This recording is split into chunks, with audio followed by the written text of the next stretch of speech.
All right, hi everybody. Happy Wednesday. This is lecture 20. We're discussing 8.2 series for the second time. Friday, remember, is our exam 2. There's information about it on the course webpage. I sent out an email, right? Did you all get that email? Okay. Next week is National Calculus Week, so stay home and study calculus. All right. First thing I want to do is, the stuff that we did on Monday was so important. I want to start by recalling that.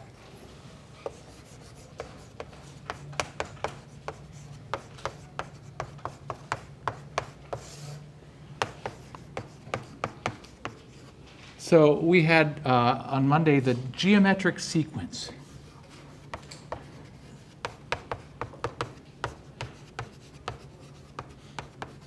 Which was this, 1, comma, r squared, r cubed, dot, dot, dot, r to the nth, dot, dot, dot. And so this has an expression, a subscript n equals r to the n minus 1 for n equals 1, 2, and so forth. And then the sequence of partial, so this is sequence of partial sums. Well, that's this kind of thing. You put the terms of that sequence, a collection of them, not the whole thing, separated by, instead of commas, you put plus signs.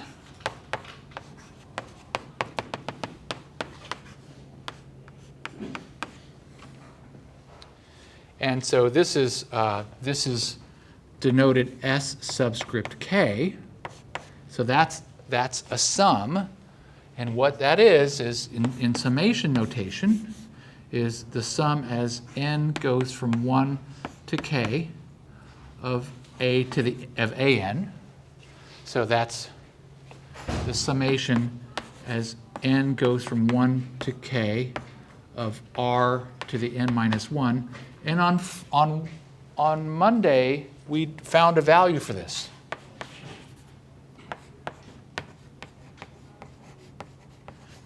It's a very clever calculation. You get 1 minus r to the k over 1 minus r. So the partial sum ends with r to the k minus 1, but when you compute the value of that partial sum, you get this. Now this really is a sequence. So S1 is the number 1. S2 is the number 1 plus r. S3 is the number 1 plus r squared, so forth. So this, this looks like this is a sum, but when I give this the name, that symbol stands for a sequence of partial sums. And then we have the geometric series.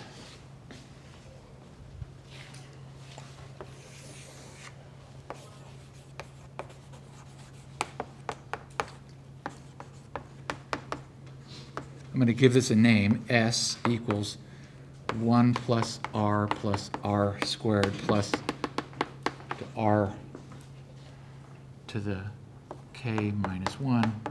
Keep going. I'm going to do r to the n minus 1. And keep going after that. And so that's the sum as n starting at 1, going on forever, of the expression of an. So that is the sum as n goes from 1 to infinity of r to the n minus 1. So that's a geometric series. And again, this is that,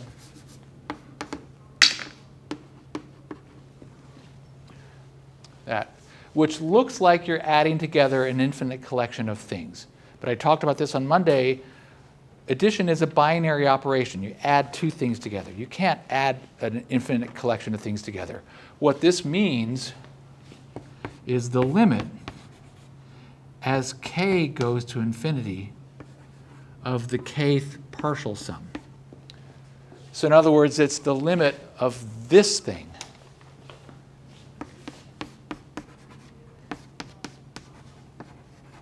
The sum as n goes from 1 to k of r to the n minus 1.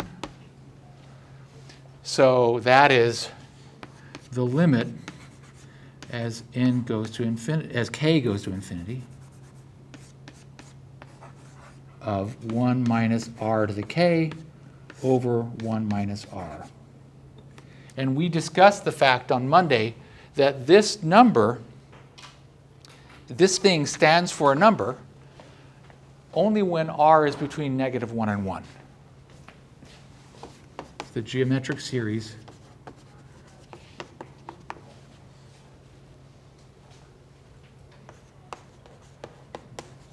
only converges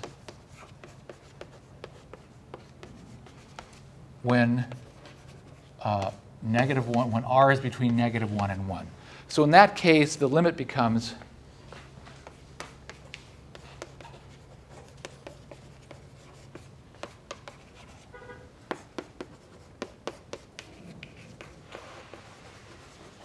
(1 over 1 minus r). S equals 1 over 1 minus r. So that was a famous sequence, famous series.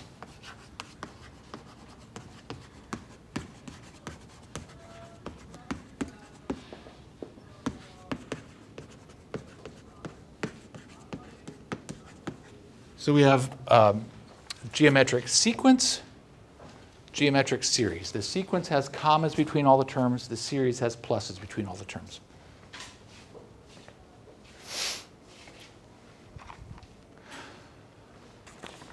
All right, meeting part 2, I'd like to discuss 2 more famous series.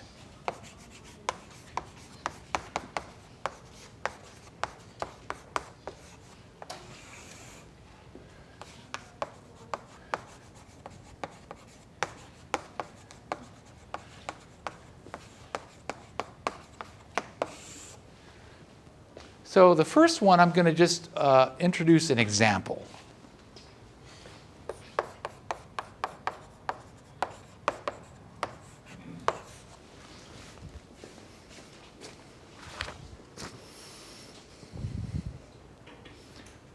Consider this series.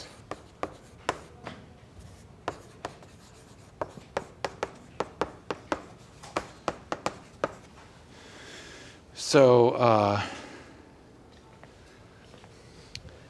6 over 1 times 3 plus 6 over 2 times 4 plus 6 over 3 times 5, sorry, plus ... And in general, 6 over k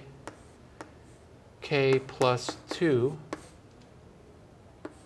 actually 6 over n plus 2, and on forever. So that would be denoted by a summation symbol. The summation as n goes from 1 to infinity of 6 over n plus 2.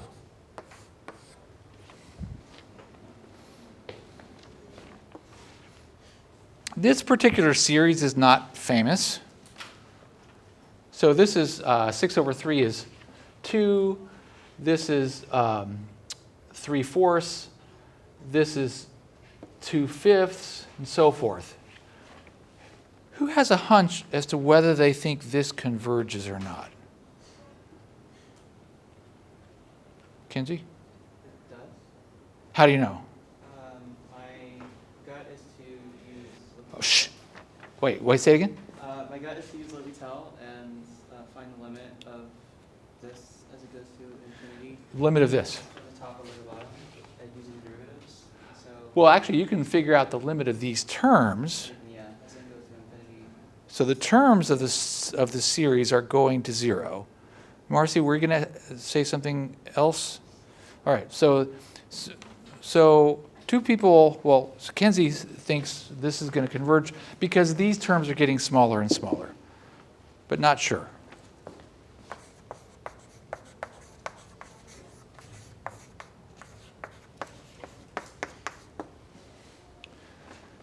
Okay, well,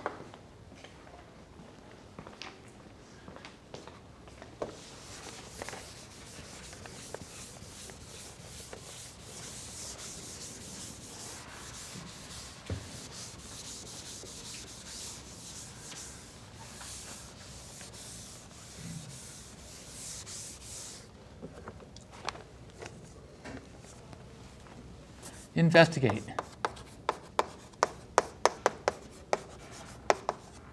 So here's a trick. 6 over n plus 2. Anybody, does that kind of thing look familiar to any of you?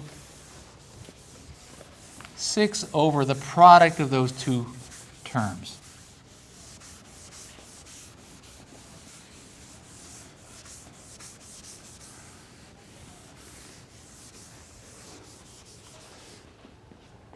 Remember how hard this course was at the beginning?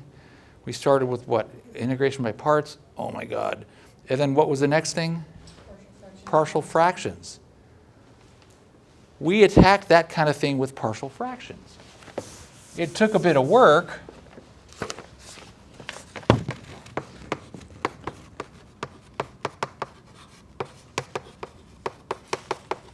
If we do the work, though, you end up with this. 3 over n minus 3 over n plus 2. Now, it's, again, a bit of work to get there, but going backwards is not hard. If I give you this and I say add those two things together, well, they're just two fractions with different denominators. You get a common denominator, and it's not hard to see that that really does give you this.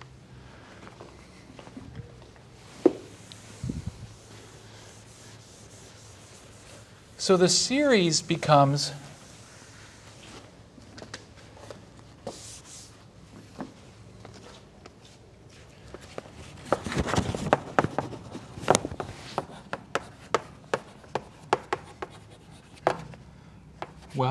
the sum as n goes from 1 to infinity of 3 over n minus 3 over n plus 2.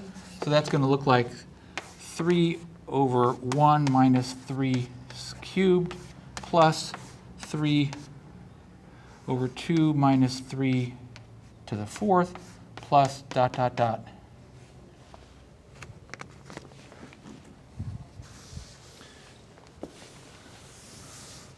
Let's look at the kth.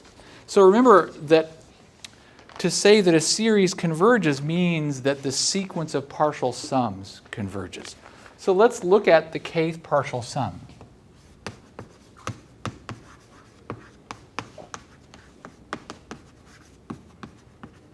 So S subscript k, that's going to be the first term, 3 over 1 minus 3 over 3 plus 3 over 2 minus 3 over 4 plus 3 over 4 minus 3 over 3 minus 3 over 5 plus 3 over 4 minus 3 over 6 plus dot, dot, dot 3 over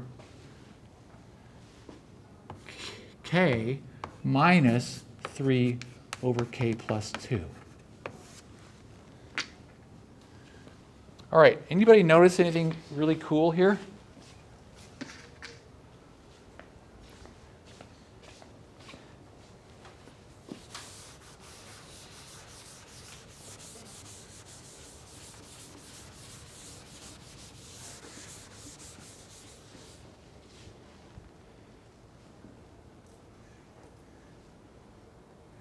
Starts with k and rhymes with ancillation.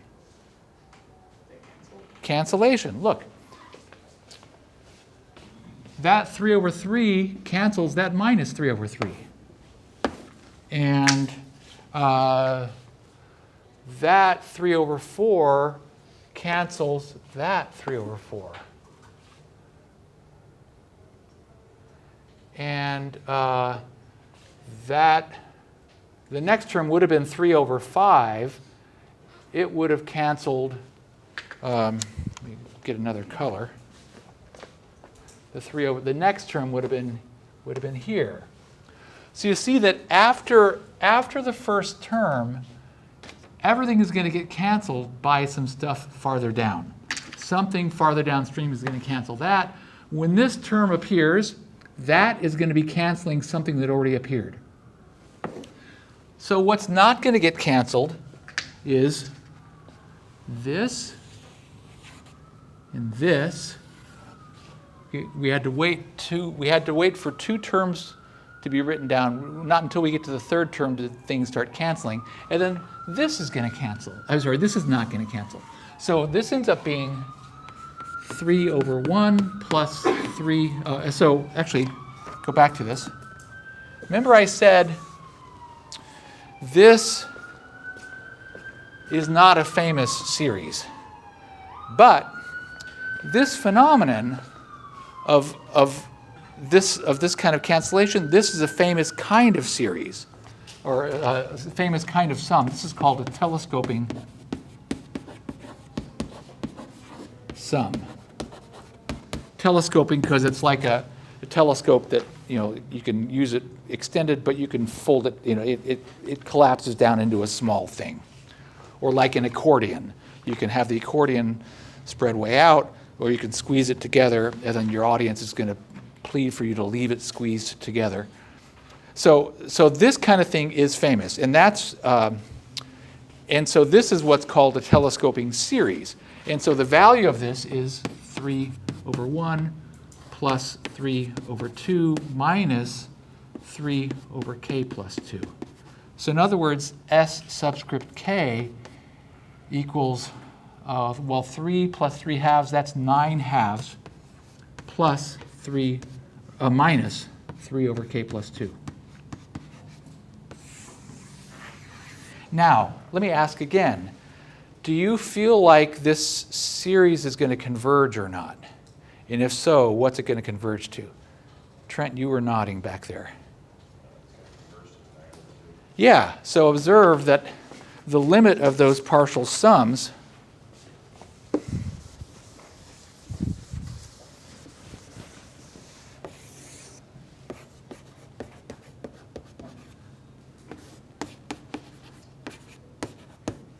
the limit as k goes to infinity of sk is the number 9 halves. So the series converges to 9 halves.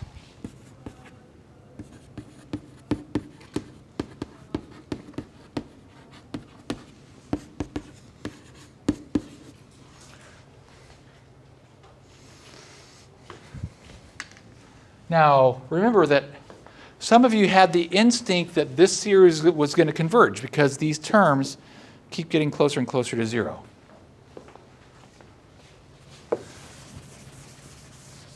Here's another famous series. Again, the topic for this part of the meeting is some other famous series.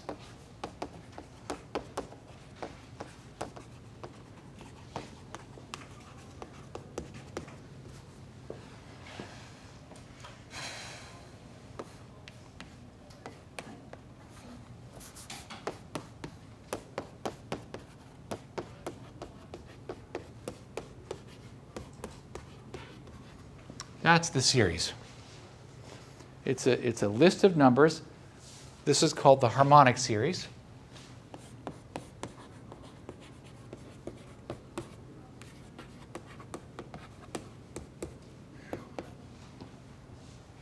The corresponding sequence, I guess, would be called the harmonic sequence. That would just be all those terms with commas between them. And this would be denoted this way.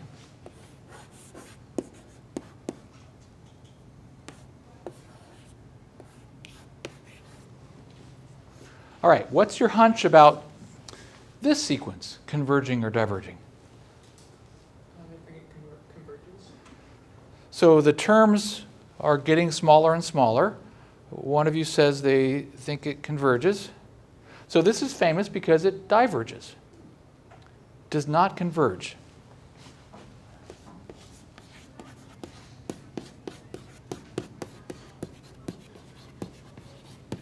So the idea that just because the terms are getting closer and closer to zero means the series is going to converge, you got to get rid of that idea.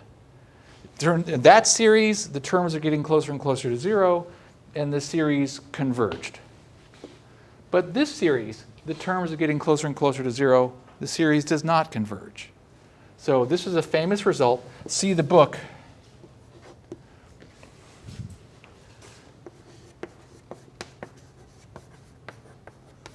For a cool, famous proof.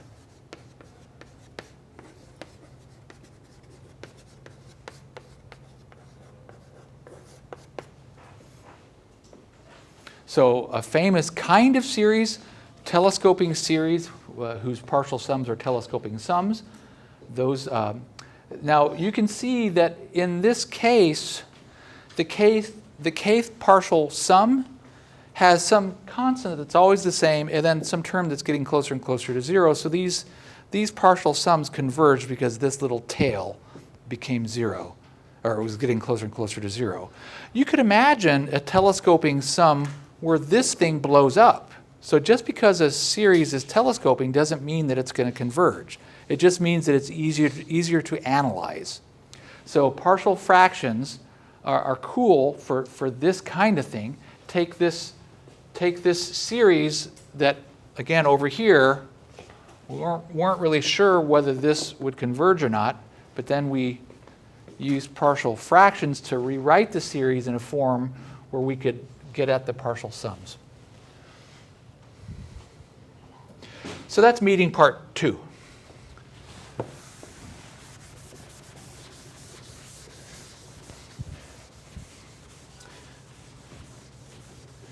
So again, the textbook has a really nice presentation of this, of the proof that does not converge.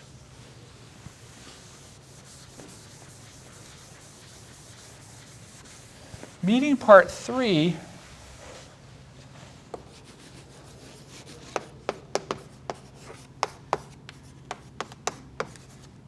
is a topic that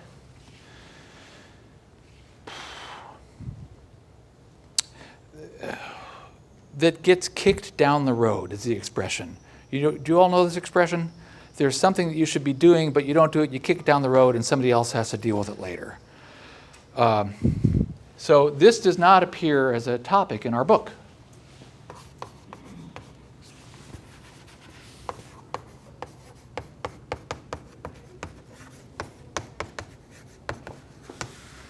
I think ideally this would be taught in high schools. I think maybe at some point this kind of thing was taught in high school in logic courses in high school. Has anybody heard this expression, conditional statements?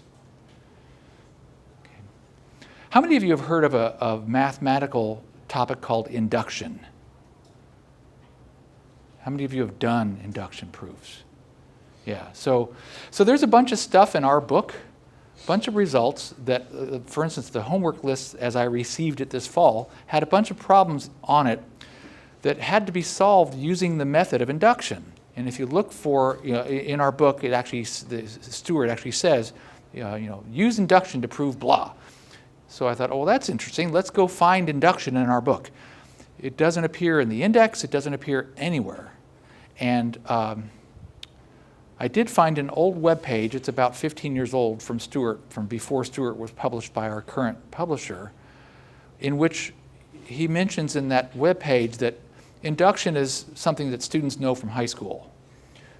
So yeah, I don't know what high school he's talking about, but I've never met a high school student who had done induction in high school. It gets kicked down the road, and I kicked it down the road. It would have been nice to discuss the stuff in this course that required the use of induction, but in the course where I teach induction, a really cool course called Discrete Math, I spend a whole week on it. It's a bunch of work. So I kicked it down the road, and if you all land in a course where you need to do induction, somebody else is going to have to teach you induction. It's a bummer. So conditional statements get kicked down the road, and so today we're going to learn about conditional statements. There are statements of the form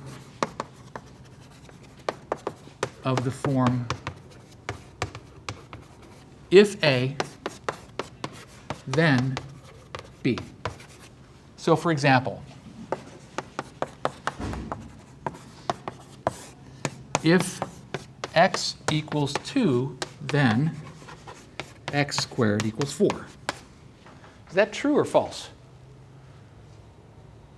And too slow. It's true, of course. If x equals 2, then x squared equals 4.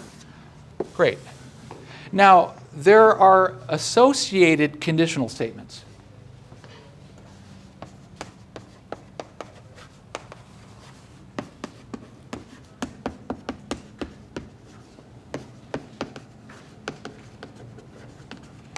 So I'm going to discuss the form, or the name.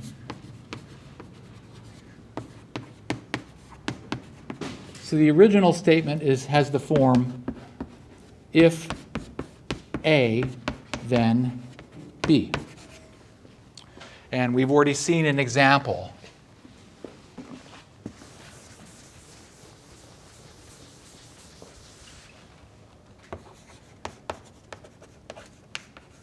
If x equals 2, then x squared equals 4. Anybody know what's the converse? The converse of the original. Got one hand up, and you got some other hands up. Who's ever heard of this? What's the converse of if A then B? Yeah, if B then A.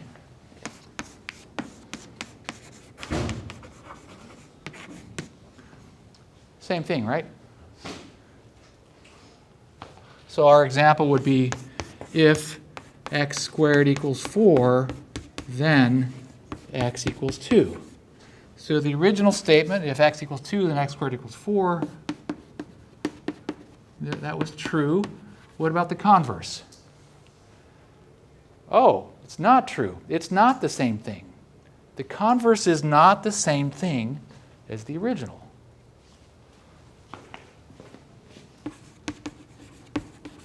So here we get to something that you'll hear in common usage. People throw around the word converse all the time. You know, something happens conversely. Well, when you say conversely, you just mean, all you can really mean is that you're articulating the converse, but you can't really say that it's true because it's not necessarily true. Here's something called the contrapositive.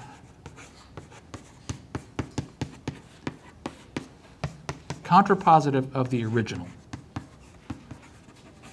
And it's this form. If not B, then not A. So you reverse the order and you negate them. So an example would be, for us, it would be if x squared is not equal to 4, then x is not equal to 2. Is that true or is that false? I want some more hands up. When I ask a question, I don't mean like, what do the 3 people who always raise their hands think? True. Notice this is, I mean, if x squared is not 4, then x is not 2. Because if x equaled 2, then x would equal 4. So the contrapositive means the same thing. These are what we call logically equivalent.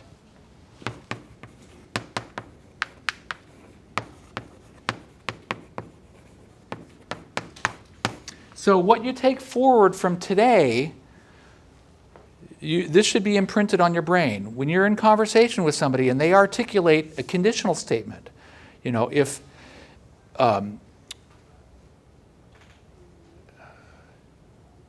you get the right combination, then the lock will open. Well, then you should have in your head, the contrapositive of that is, if the lock didn't open, I must not have had the right combination. So anytime you hear a conditional statement, you should think to yourself that the contrapositive is automatically true. So these two things are logically equivalent. But the contrapositive means something else.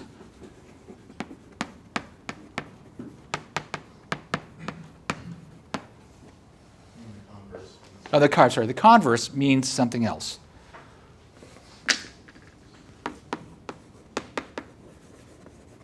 So the contrapositive is logically equivalent to the original. And let's do another example.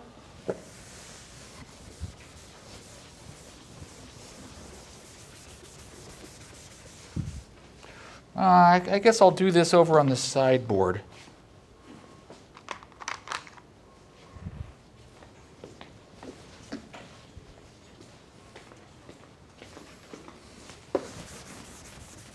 I'm going to go way over here. Sorry, everybody.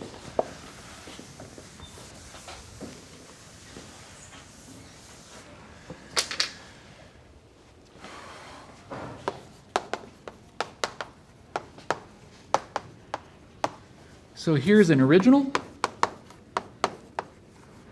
If x equals 2, then x cubed equals 8. What's the converse?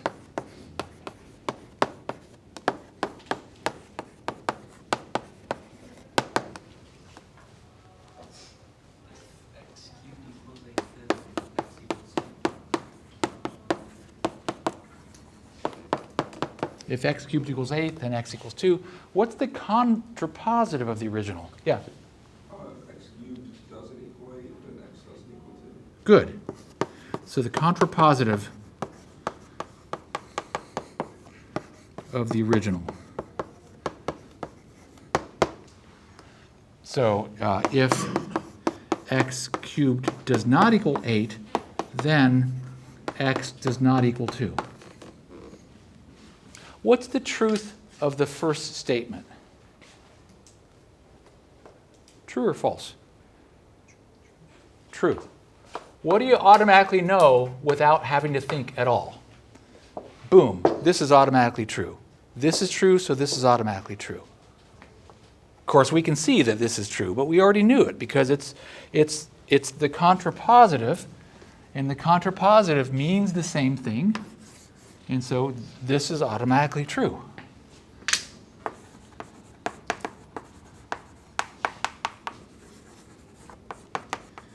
What about the converse? It's also true. Not because it's the converse, because the fact that it's the converse is not a badge of honor. It tells you nothing. Sometimes the converse is false. This time that happens to be true.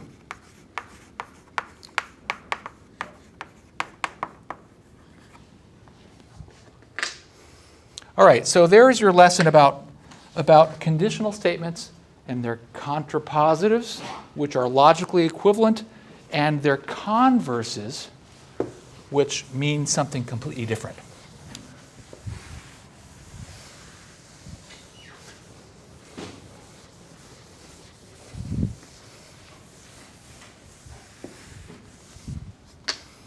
All right, so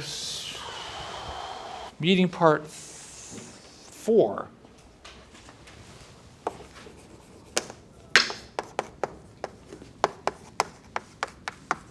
Is theorems about series.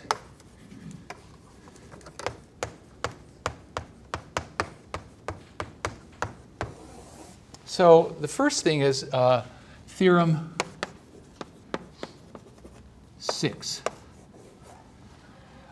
If the series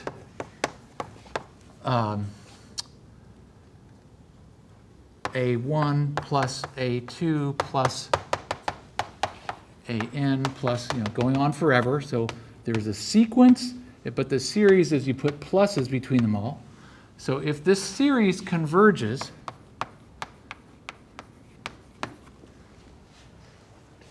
then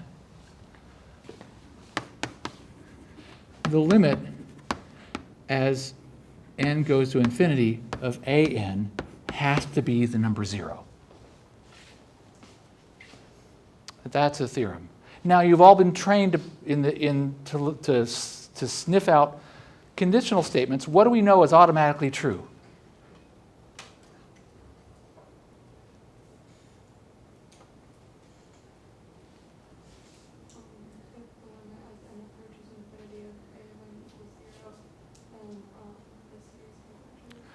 That would be the converse, Alexandra. So the converse means something different. If the series diverges in the limit of a of n does not equal 0? No, that's something else. That's called the inverse. If the limit as n approaches infinity of a of n isn't 0, then that is not the same. Then the series is not convergent. Right. So this is of the form if A, then B. So what we get is automatically true.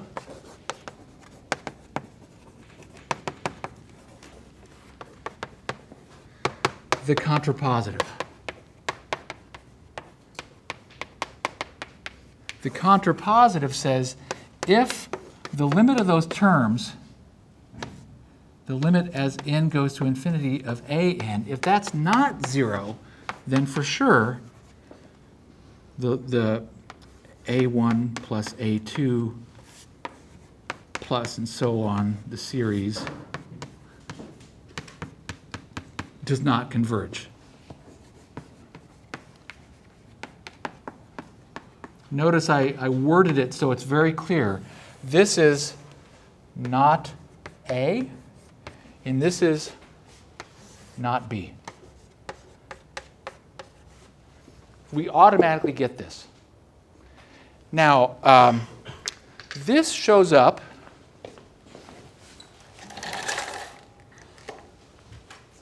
in the book.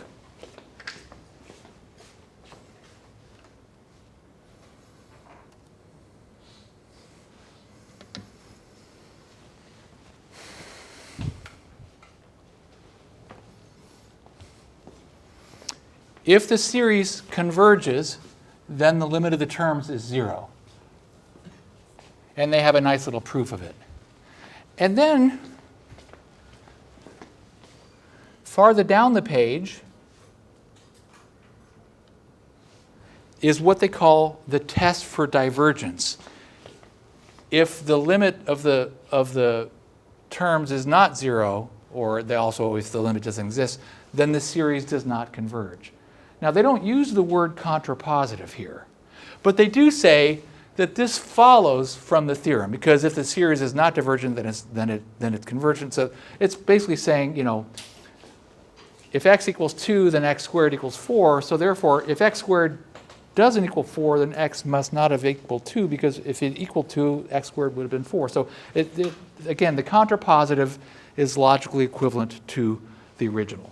So this thing, it gets a fancy name, the test for divergence.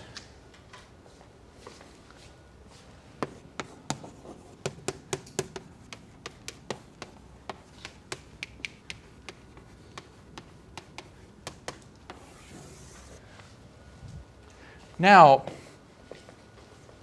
let me turn the lights back on.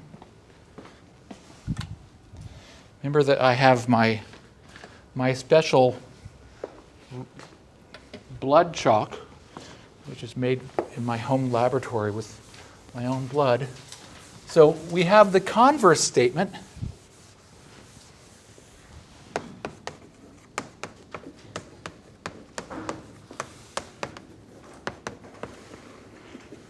The converse statement would be, well, if B, then A. If the limit as n goes to infinity of an equals 0, then the series 1 plus a1 plus a2 plus an and so forth converges. So this is if B, then A. Now remember, we've seen some cases where the original conditional statement was true and the converse was true. But we've also seen cases where the original statement is true and the converse is not true. This statement, well, could go either way, right? It's the converse. It means something completely different. So we don't know if it's true or false. Oh, but we do know this is false. Because look, right here, the harmonic series has the property that its terms go to 0, and the series does not converge. Right, sitting right next to it is another series where the terms go to 0, but the series does converge. So knowing that the terms go to 0 does not guarantee that the series converges. Knowing that the terms don't go to 0, that's information. That tells you the series does not converge. If you know that, then you know you got a bad series.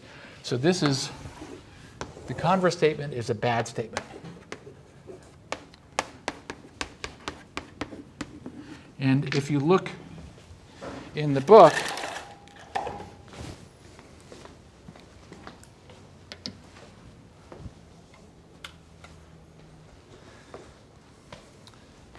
look at that note 2. They do use the word converse. The converse of that theorem is not true. If the limit of the terms is 0, we don't know whether the series is convergent or not. So the immediate thing here is these tests. But the bigger thing is, this jargon of a conditional statement, it's converse, and maybe a new word for you, it's contrapositive. The precise way we use those words is important, especially because, again, this idea that if you have a theorem that's stated as a conditional statement, you automatically know that the contrapositive is also a theorem. It's the same theorem. It's just stated in contrapositive form. So that's a big thing. All right, let me turn the lights back on.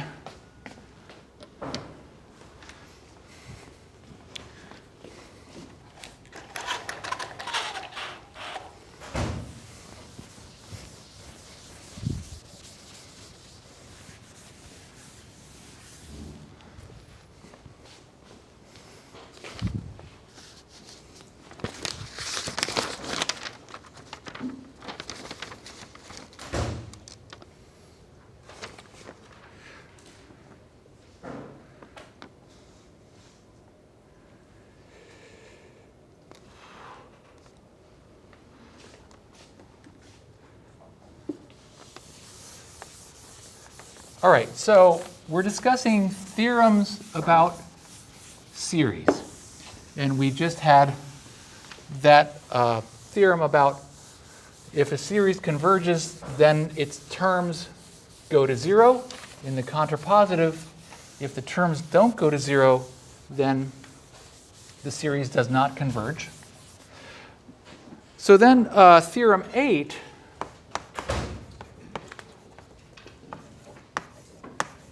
is about building new convergent series from old convergent series.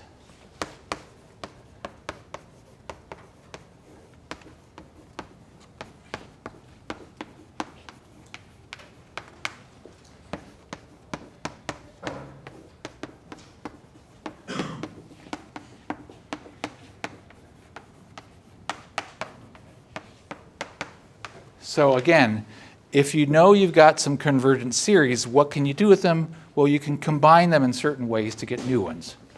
So I keep turning the lights off and on. Let me project this again and turn the lights off.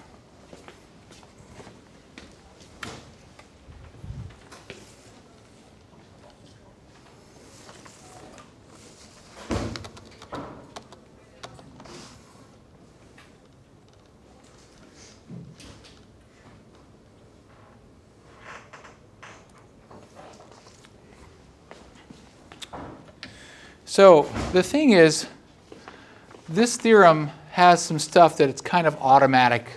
I mentioned this on on Monday, you have a series where you have some terms, they're all multiplied by some constant. Well, you could just pull the constant out. I said, well, trust me. Well, it's this theorem. This theorem says you can do that.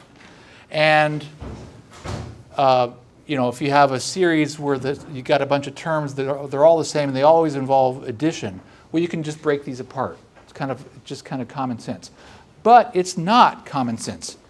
You have to know, for instance, you have to know to begin with that these separate series are convergent. So that's crucial because, yeah. See if there's anything else in this theorem. Yeah, so you can break series apart into simpler series. Let me give you an example of when we can use this.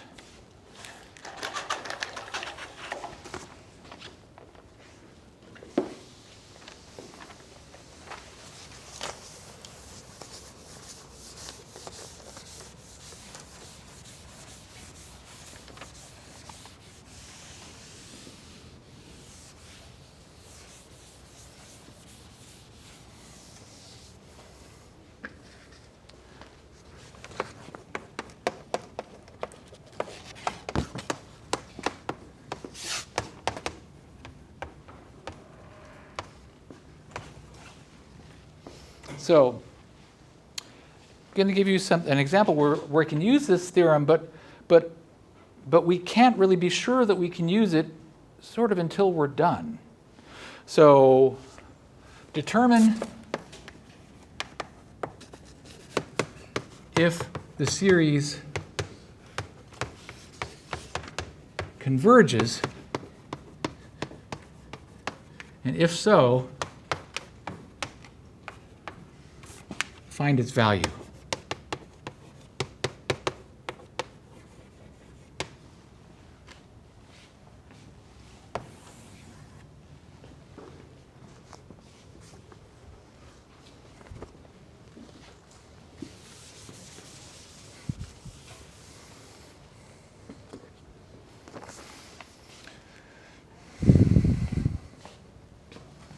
So here's the series.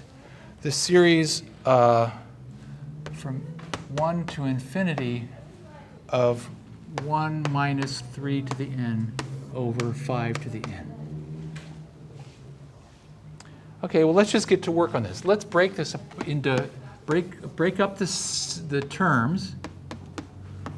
1 over 5 to the n minus 3 to the n over 5 to the n. I haven't done anything, it's just arithmetic. And then this is the sum as n goes from 1 to infinity of 1/5 to the n minus 3/5 to the n. Now, we would like to know if we can do this. Can we do this?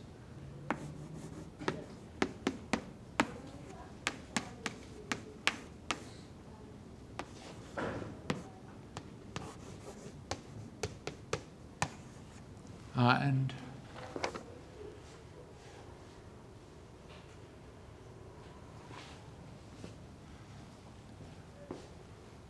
I'm going to make all these n minus 1s, n minus 1s, n minus 1s, n minus 1, n minus 1, n minus 1.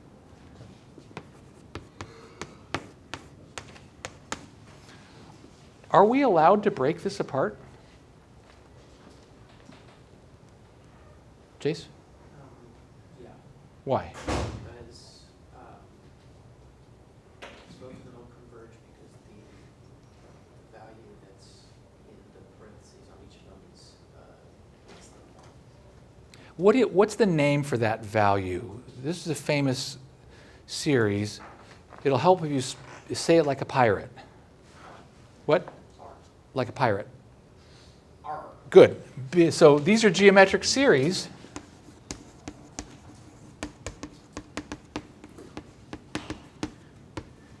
Well, the first one has r equals 1/5, and the other one has r equals 3/5. So these converge. They both converge.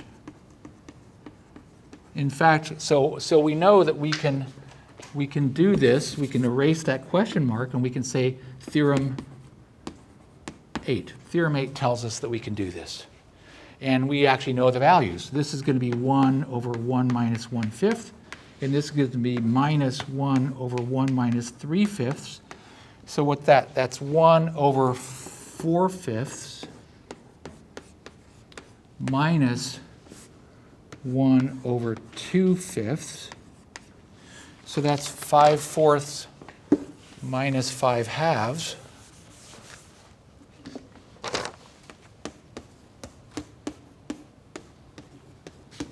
And so that's equal to the number minus 5/4. So the series does converge. It converges to minus 5/4. So again, this theorem says you can do the obvious thing and break these series apart into smaller series, but you got to be sure that the smaller series are series that converge. Okay, let me hand back quizzes. Thanks, Gabriel.